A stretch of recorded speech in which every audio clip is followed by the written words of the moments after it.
Hello everyone, मैं doctor विजय श्रीवास्तव अपने YouTube channel में स्कैम 30 पर आप सभी का स्वागत करता हूं। सॉलिड स्टेट के आज के वीडियो लेक्चर में हम आपसे बात कर रहे हैं टेट्राहेड्रल और ऑक्टाहेड्रल जो वायर्ड्स होते हैं, यानी जो चतुष्फलकीय रिक्ति होती है और अष्टफलकीय रिक्ति होती है, उसकी साइज़ के बारे में। उसकी साइज़ हम कैसे जानेंगे, साइज़ का उससे मतलब हमारा कि उसकी रेडियस कैसे जानेंगे हम।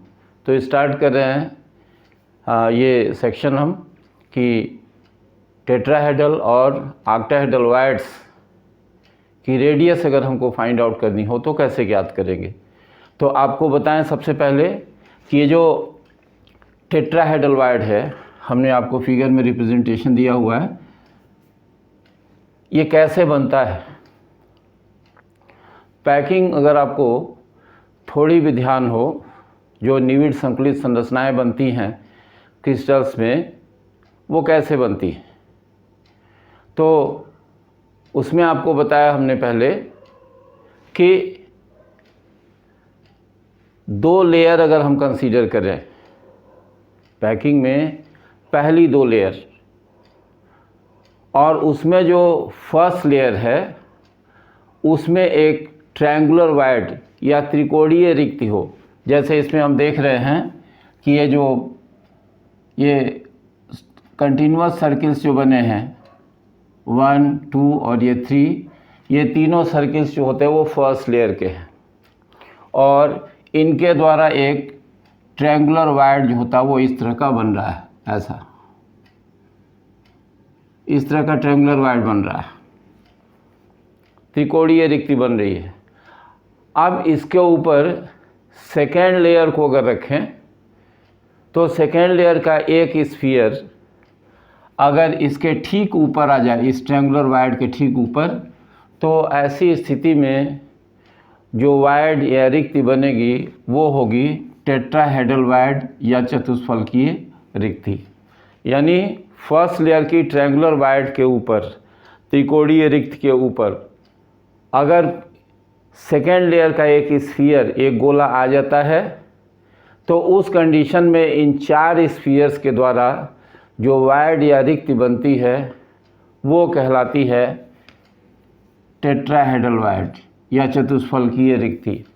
और ये जो टेट्राहेड्रल वायर्ड होती है, इसको ये जिन स्फीयर्स के मिलने से बनी है, उनके सेंटर्स को अगर हम मिलाएं, उनके केंद्रों को अगर मिलाएं, तो एक टेट्राहेड्रॉन या चतुष्फलक बनता है।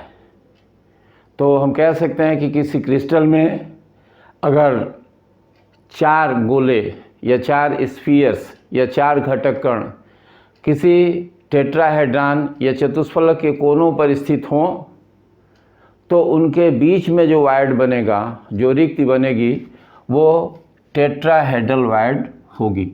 उम्मीद करते हैं कि टेट्राहेड्रल वायर्ड आपको समझ में आ गया होगा। अब हम बताएं आपको कि ये जो टेट्राहेड्रल वायर्ड है, यानी ये जो रिक्ति बन रही है, इसमें इस रिक्ति की साइज कितनी होगी, इसकी रेडियस कितनी होगी। तो जो रेडियस होती है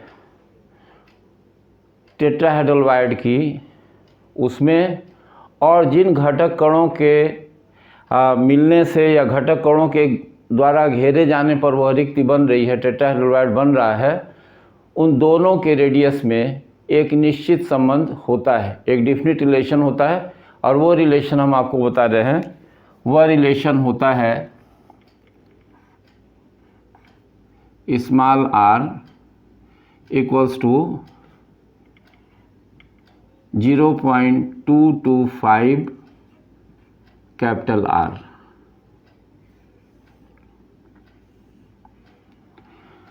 बताएंगे जहाँ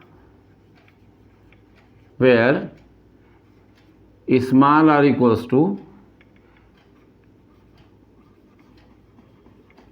रेडियस ऑफ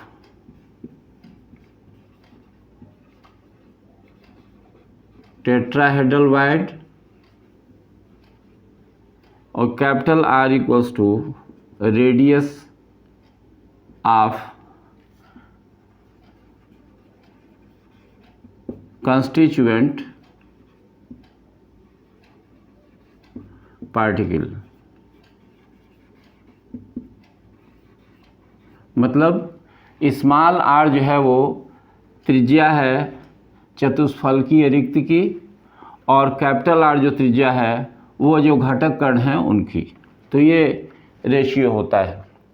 अब आपको बताएं कि टेट्राहेड्रल वाइड्स की जो नंबर होती है किसी क्रिस्टल में कितनी होती है। तो अगर टेट्राहेड्रल वाइड, जिसको कि शार्ट में टीएस से रिप्रेजेंट करते हैं, इनकी नंबर अगर फाइंड आउट करनी हो तो पहले भी बताया गया है आपको कि इनकी नंबर जो होती है वो क्रिस्टल में उपस्थित घटक कणों की नंबर से रिलेटेड होती है। तो अगर घटक कण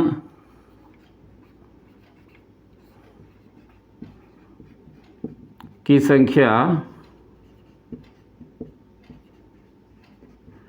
यानी कह रहे हैं कि नंबर ऑफ कंस्टिट्यूएंट पार्टिकल्स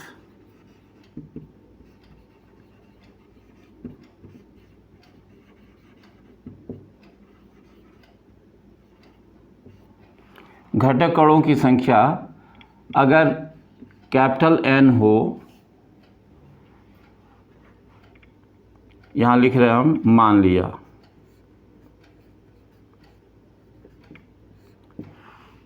यानी अंग्रेजी में कहते हैं let number of constituent particles be capital N. यदि घटक कणों की संख्या कैपिटल एन हो तो चतुष्फलकीय रिक्तियों की संख्या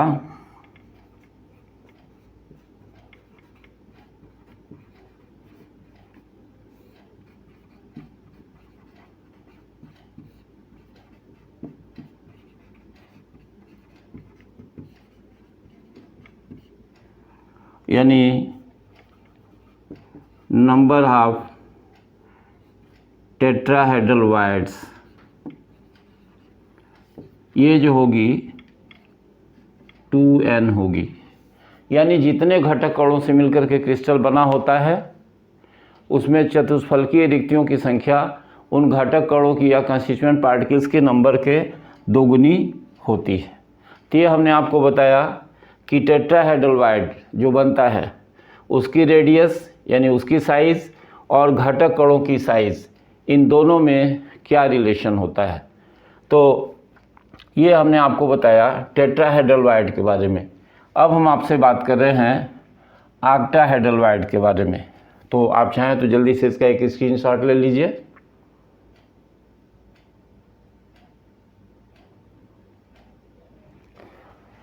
अब हम देख रहे हैं ऑक्टाहेड्रल वाइड के लिए। तो ऑक्टाहेड्रल वाइड कैसे बनता है, अष्टफलकीय रिक्ति कैसे बनती है। तो मान लीजिए किसी क्रिस्टल में पैकिंग हुई, एक लेयर के ऊपर दूसरी लेयर, दूसरी के ऊपर तीसरी, ऐसे। तो हम पहली 2 लेयर्स को कंसीडर कर रहे हैं। पहले लेयर की एक जो ट्रायंगुलर वाइड है, त्रिकोणीय रिक्ति है, उसके ठीक ऊपर दूसरे लेयर की ट्रायंगुलर वाइड है। यानी सेकेंड लेयर की त्रिकोणीय रिक्ति ठीक ऊपर यानी वर्टिकली है पहले लेयर की ट्रायंगुलर वाइड के, लेकिन ये दोनों एक दूसरे के अपोजिट हैं डायरेक्शन में।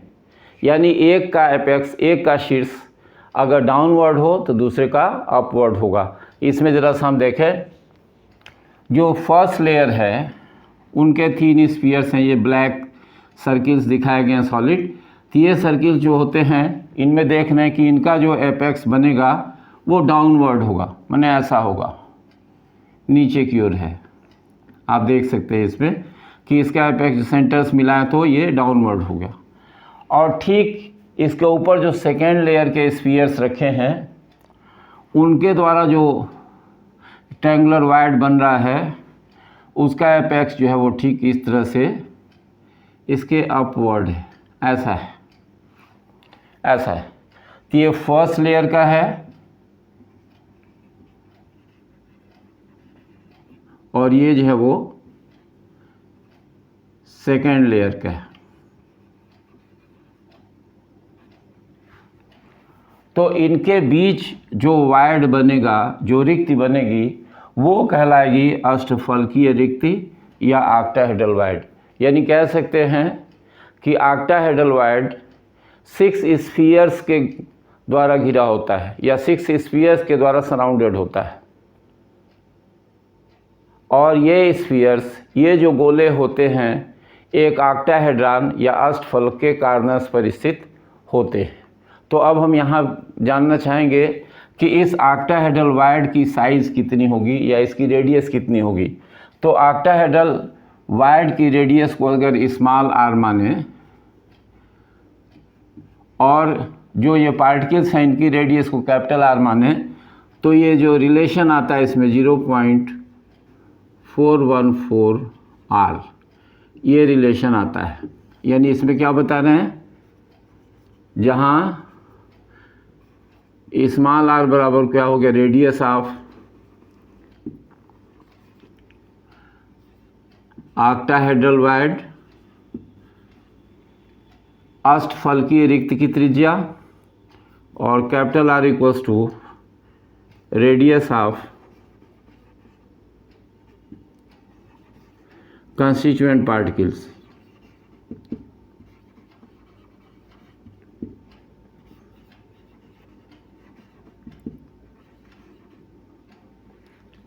यानी ये हो गया ऑक्टाहेड्रल अष्टफलकीय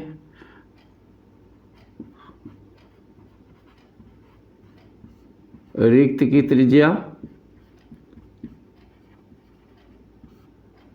और ये है घटक कण की त्रिज्या।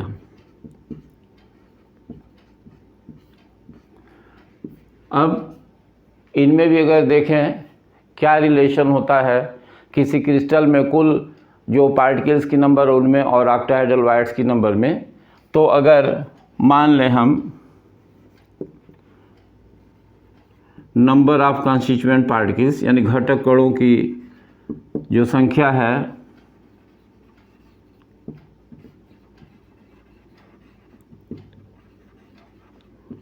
अगर n है, घटक कणों की संख्या, तो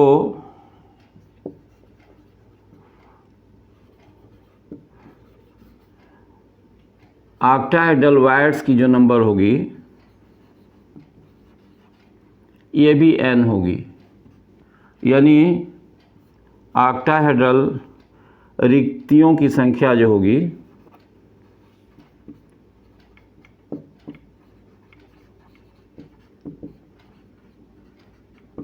ये भी जो होगी वो n के बराबर होती है। तो ये हमने आपको बताया कि टेट्राहेड्रल वायड और ऑक्टाहेड्रल वायड जो बनते हैं उनकी साइज़ हमको कैसे मिलती है। तो साइज़ का जो फार्मूला है वो दोनों के लिए हमने आपको बता दिया। अब कहेंगे आपकी कि ज़रूरत क्या है, इसकी ज़रूरत है, इम्पोर्टेंस है, वो इसलिए कि जो आयनिक क्रिस्टल्स बनते हैं उनमें आपको पता है कि जो केटायन होते हैं उनकी साइज़ हमेशा छोटी होती है और जो एनायन होते हैं उनकी साइज़ हमेशा बड़ी होती है। माने केटायन जो होता है वो एनायन से छोटा होता है। केटायन का मतलब धन आयन, एनायन का मतलब ऋण आयन। तो ऋण आयन की साइज़ बड़ी होगी, धन आयन की साइज़ छोटी होगी। तो जो स्ट्रक्चर बनेगा वो एनायन के द्वारा बनेगा। जो घटक कण होंगे वो एनायन होंगे और उनके बीच में जो वायड बनेगा, टेट्राहेड्रल बने या ऑक्टाहेड्रल बने, वो जो वायड होगा उसी में होंगे केटायन या धनायन। तो केटायन की साइज़ अगर टेट्राहेड्रल वायड की साइज़ के बराबर है या उससे कम है तो वह केटायन उस वायड में चला जाएगा। इसी तरह से ऑक्टाहेड्रल वायड अगर है और कैटायन की साइज़ ऑक्टाहेड्रल वायर्ड की साइज़ के बराबर है या उससे कम है तो उसमें चला जाएगा या उसको ऑक्यूपाई कर लेगा। तो हम अगर कैटायन या एनायन की साइज़ अगर मालूम हो और ये पता हो कि क्रिस्टल किस टाइप का है तो हम पता कर सकते हैं कि उसके अपोजिट चार्ज वाले आयन की साइज़ कितनी होगी। जैसे कि एग्जांपल लेकर के हम देख रहे हैं इसमें, जैसे मान ले रहे हैं एक आयनिक क्रिस्टल है XY, ये आयनिक क्रिस्टल है।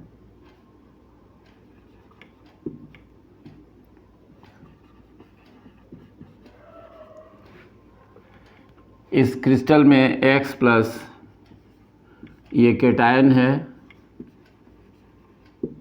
और Y माइनस ये एनायन है, इससे बना हुआ है।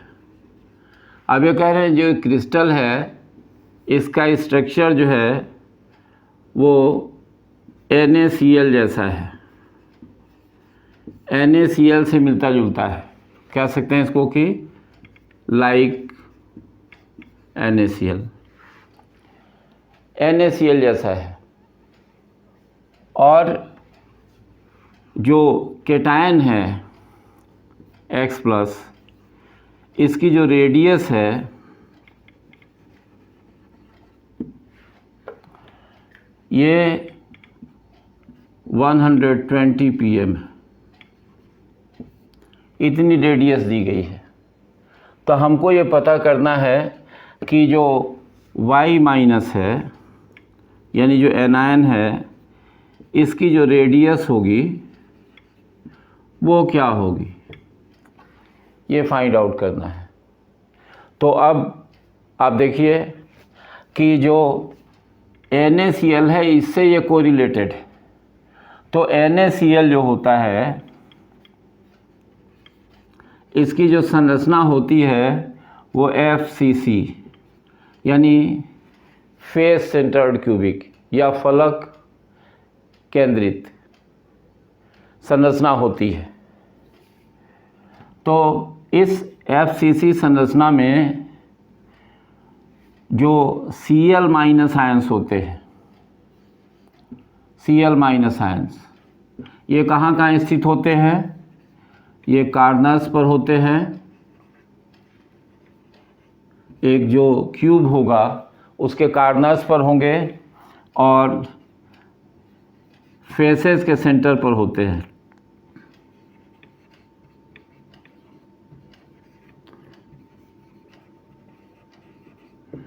फलकों के केंद्र पर स्थित होते हैं। ऐसी स्थिति में जो वायर्ड बनेगा कैटायन के लिए या Na प्लस के लिए, वो वायर्ड जो होगा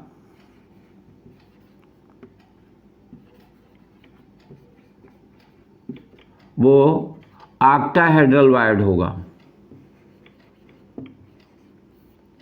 तो इस बेसिस पर हम कह सकते हैं कि XY जो आयनिक क्रिस्टल है उसमें जो कैटायन होगा वो भी ऑक्टाहेड्रल वायर्ड में होगा, अष्टफलकीय रिक्त में होगा।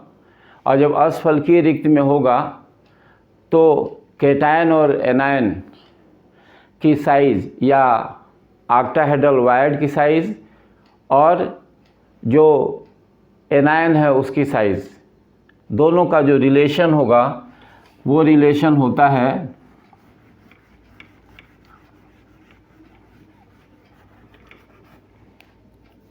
कह सकते हैं कि small r equals to 0.414 capital R।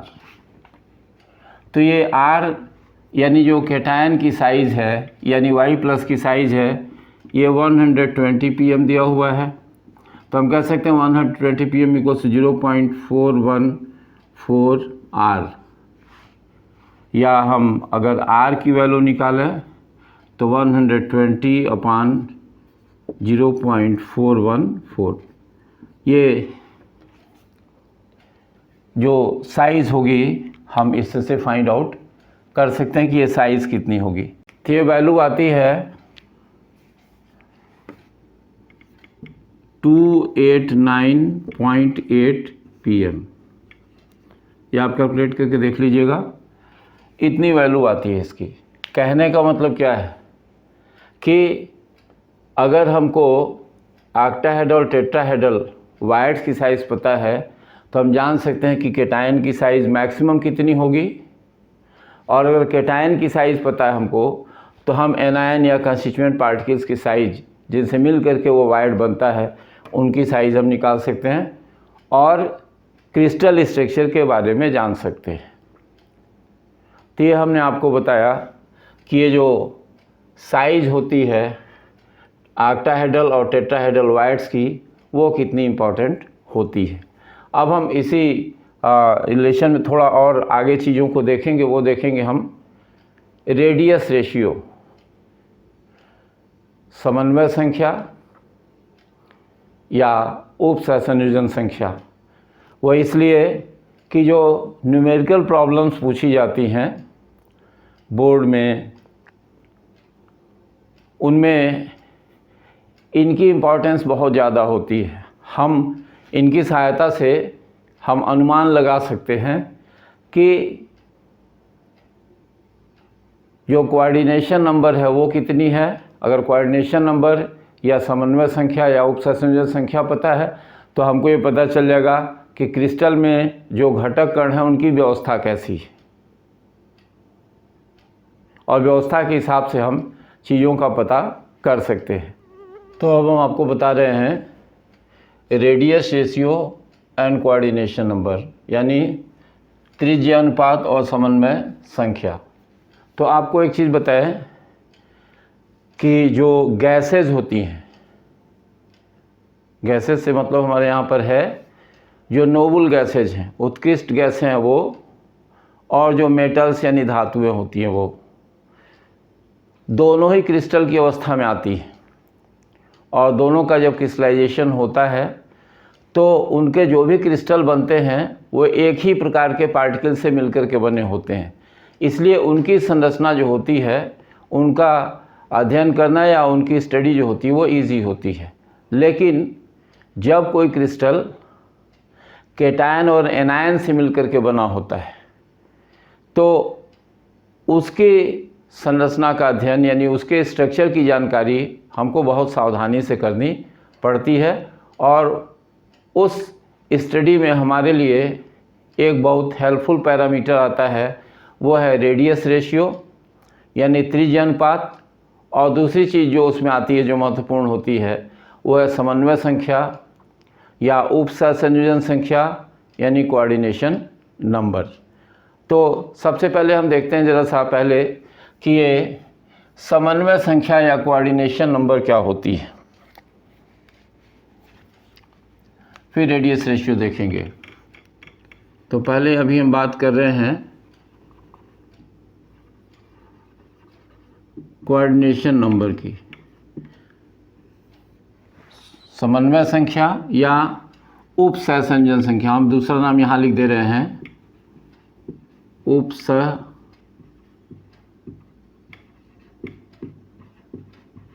संयोजन संख्या।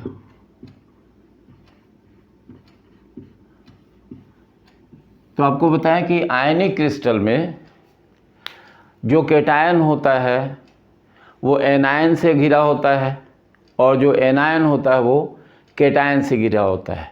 यानी हर पर्टिकुलर टाइप का आयन अपोजिटली चार्ज आयन से घिरा होता है, और जो अपोजिटली चार्ज आयन या विपरीत आवेशित आयन उसको घेरते हैं या सराउंड करते हैं या उसके संपर्क में होते हैं, उनकी नंबर हमेशा निश्चित होती है, और यही निश्चित संख्या जो होती है उस आयन की कोऑर्डिनेशन नंबर या समन्वय संख्या या उप सहसंयोजन संख्या कहलाती है। तो हम डिफाइन करें अगर इसको तो कह सकते हैं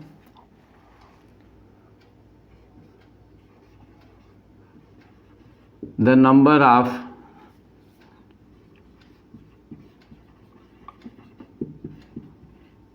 oppositely charged ions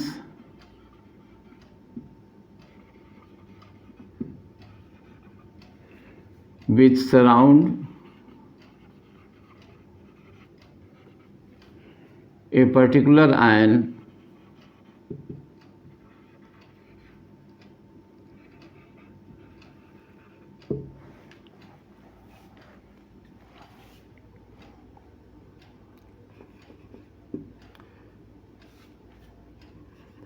in a crystal।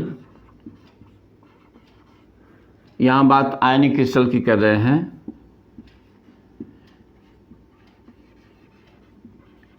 is called its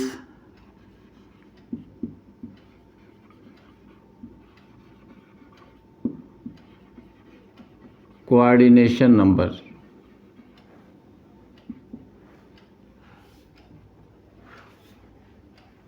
यानी कह सकते हैं हम कि किसी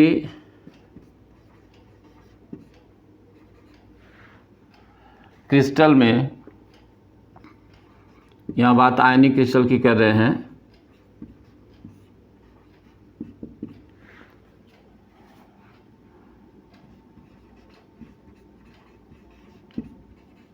किसी एक प्रकार का आयन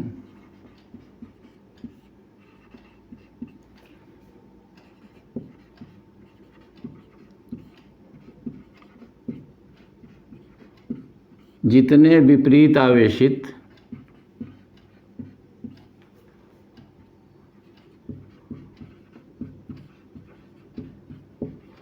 आयनों से घिरा होता है,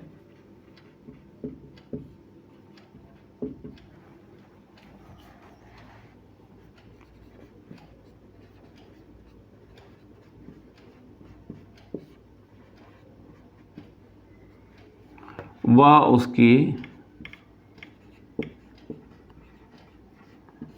समन्वय संख्या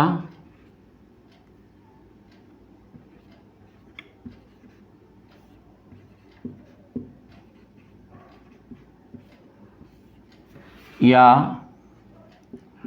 उपसहसंयोजन संख्या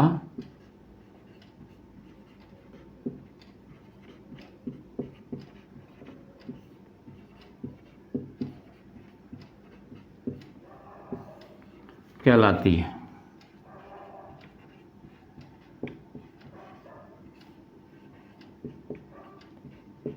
तो ये हमने एक सिंपल सी डेफिनेशन बताई आपको कोऑर्डिनेशन नंबर की, कि किसी आयनिक क्रिस्टल में कोई पर्टिकुलर टाइप का आयन जितने अपोजिटली चार्ज आयन से सराउंडेड होता है, वह उस पर्टिकुलर टाइप के आयन की कोऑर्डिनेशन नंबर कहलाती है। अब दूसरी बात जो हमको जाननी है वह रेडियस रेशियो है, त्रिज्य अनुपात।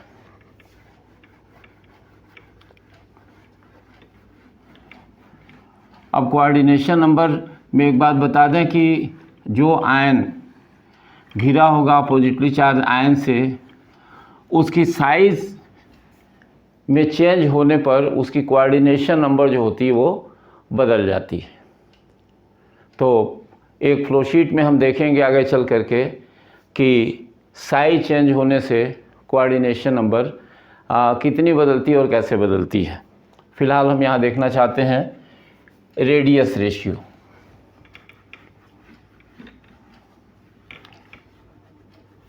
तो रेडियस रेशियो को डिफाइन करें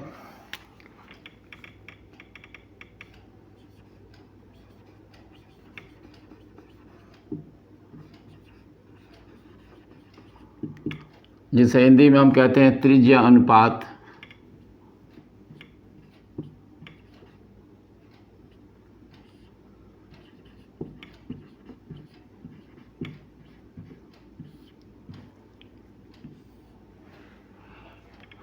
तो ये रेडियस रेशियो जिसको हम रिप्रेजेंट करते हैं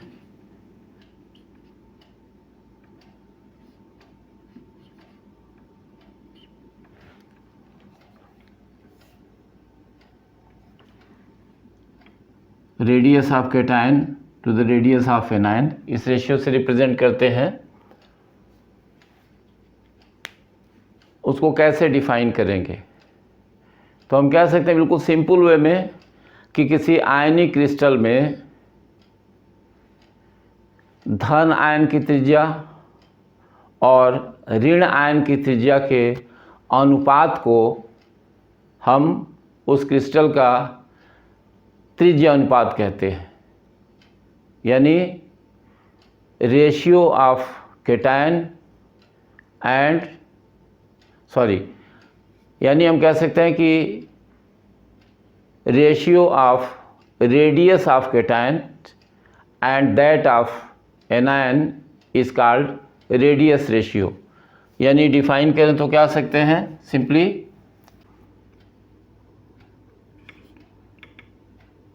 ratio of radius of cation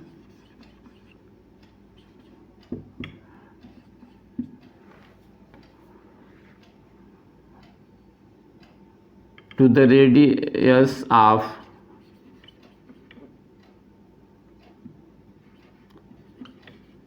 anion, यानी शार्ट में कहें तो धन आयन तथा ऋण आयन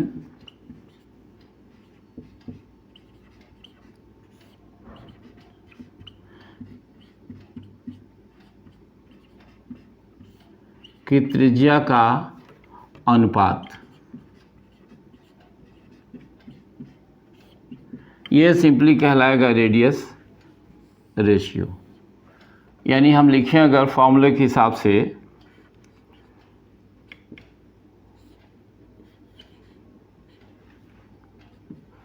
इसे हम कहें त्रिज्या अनुपात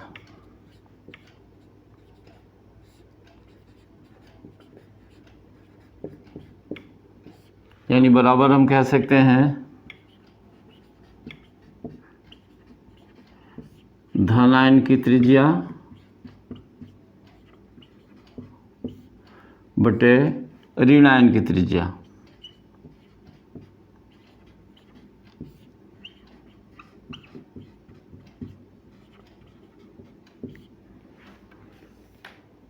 radius of cation to the radius of anion, यानी केटायन और एनायन की रेडियस का जो रेशियो होगा वो कहलाएगा त्रिज्या अनुपात। अब इस रेडियस रेशियो की सहायता से हम स्ट्रक्चर के बारे में जान सकते हैं कि स्ट्रक्चर किसी क्रिस्टल का, आयनिक क्रिस्टल का कैसा होगा।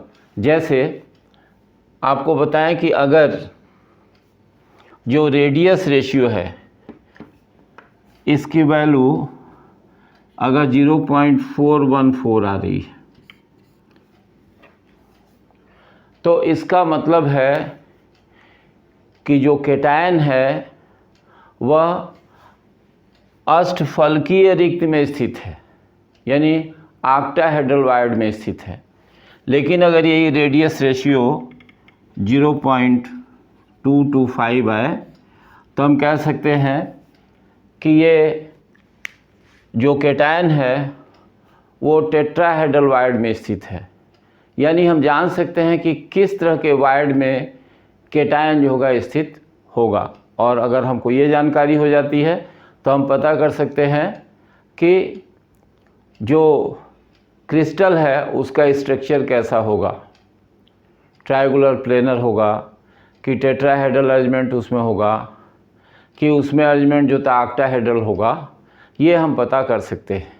अब इसमें जैसे जैसे केटायन की साइज़, इसकी साइज़ जो होती है बढ़ती जाती है, वैसे वैसे ये जो रेडियस रेशियो होता है वो भी बढ़ता जाता है।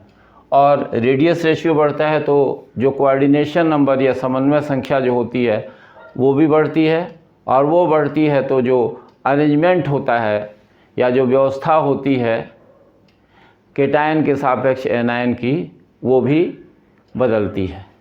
तो एक फ्लोशीट या एक चार्ट की सहायता से हम देखेंगे इसमें कि रेडियस रेशियो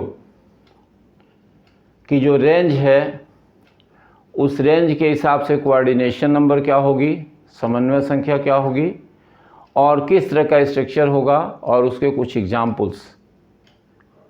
तो अब हम आपको बताने जा रहे हैं रेडियस रेशियो की रेंज यानी उसका परास और उससे संबंधित कुछ क्रिस्टल्स। अब हम आपको एक फ्लोशीट के द्वारा बता रहे हैं कि रेडियस रेशियो और आयनिक क्रिस्टल्स में ये स्ट्रक्चरल अरेंजमेंट कैसा होता है। तो आप देखिए ये रेडियस रेशियो दिया है, इस रेडियस रेशियो की परिसर क्या है, रेंज क्या है 0.1552 टू 0.225। और अगर ये रेशियो मिलता है हमको तो इसमें कोऑर्डिनेशन नंबर आती है 3 और जो स्ट्रक्चरल अरेंजमेंट होता है वो ट्राइगोनल प्लेनर होता है। और इसके एग्जांपल्स में B2O3 बोरान ट्राईऑक्साइड या बोरान नाइट्राइड है। उसी तरह से अगर रेडियस रेशियो की रेंज 0.225 से 0.414 के बीच में आती है तो कोऑर्डिनेशन नंबर जो होती है वो 4 हो जाती है, टेट्राहेड्रल अरेंजमेंट होता है और जिंक के सल्फाइड ऑक्साइड, क्यूप्रस क्लोराइड और सिलिकेट आयन ये इसके एग्जांपल्स में आते हैं।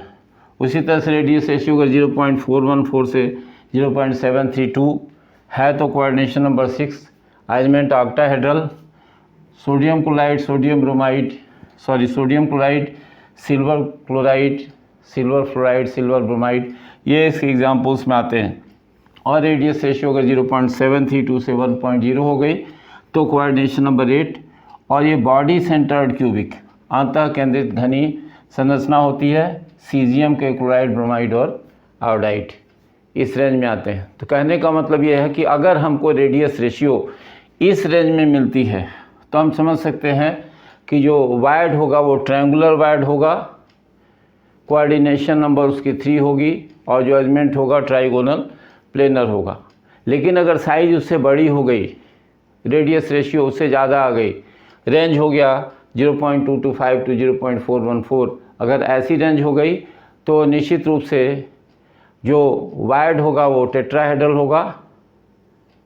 और एग्जाम्पल्स में जिंक सल्फाइड ऑक्साइड और क्यूप्रस क्लोराइड और सिलिकेट आयन। उसी तरह से रेडियस रेशियो 0.414 से 732 हो गई, 0.732 तो ये ऑक्टाहेड्रल अरेंजमेंट होगा, ऑक्टाहेड्रल वायड उसमें होगा और ये कोऑर्डिनेशन नंबर जो होगी वो 6 होगी। और उसी तरह से अगर उससे ज़्यादा हो गया अप टू 1 हो गया तो कोऑर्डिनेशन नंबर 8 और ये बॉडी सेंटर्ड क्यूबिक ये अरेंजमेंट होगा। तो फिलहाल इस वीडियो लेक्चर में इतना ही।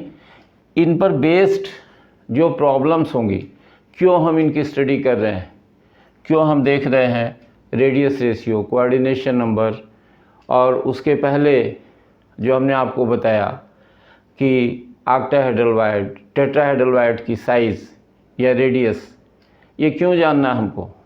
तो ऐसा इसलिए है कि बोर्ड में बहुत सारे न्यूमेरिकल प्रॉब्लम्स जो होती हैं वो इन पर बेस्ड होती हैं। ये फंडामेंटल है।